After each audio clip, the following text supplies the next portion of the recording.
everyone, and welcome back. If you're new, my name is Cassie Essery, and this is Learn With Us. Today I'm going to be showing you some awesome tips for making a fabulous bulletin board, just like the one behind me. Also, if you are new, consider subscribing right down below. It's free, and I make lots of fun videos for teachers, so if that's something you're interested in, then subscribe and keep on watching. Alrighty, let's get to this. Part 1. Setup.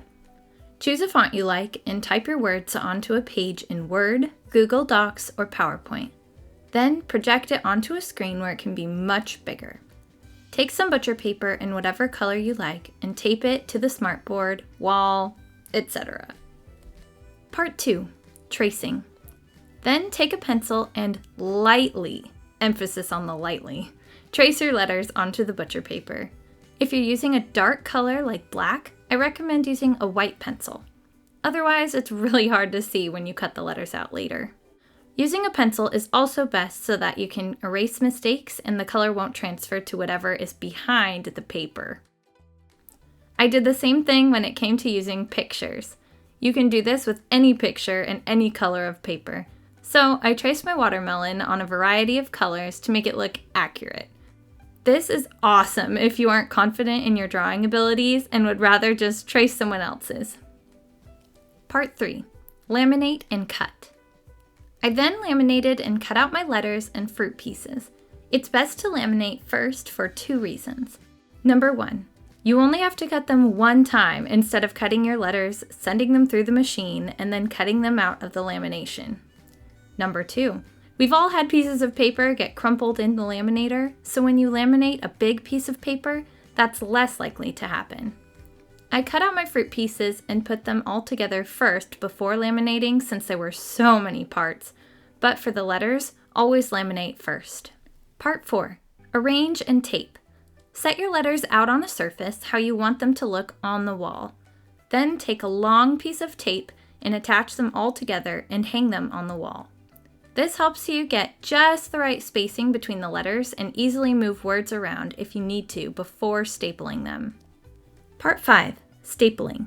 Whatever color your letters are, take a permanent marker and color your set of staples before putting them into the stapler.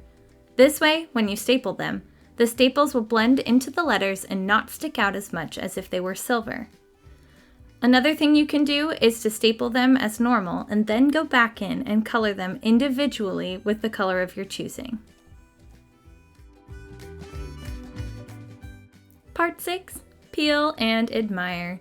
The last step is to gently peel off the tape from the wall and the letters, and then step back to admire your beautiful project.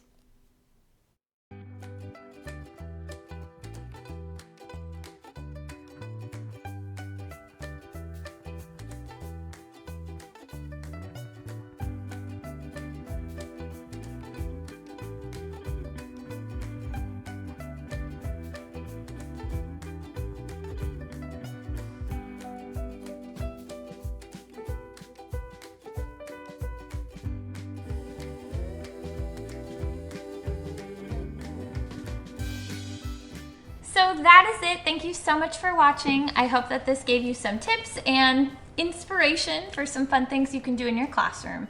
Just because the kids aren't here yet doesn't mean we can't have fun and make it pretty for whenever they do come back. If you like this video, then give it a thumbs up down below and don't forget to subscribe if you have not yet. So anyways, thank you again for watching and I'll see you in my next video.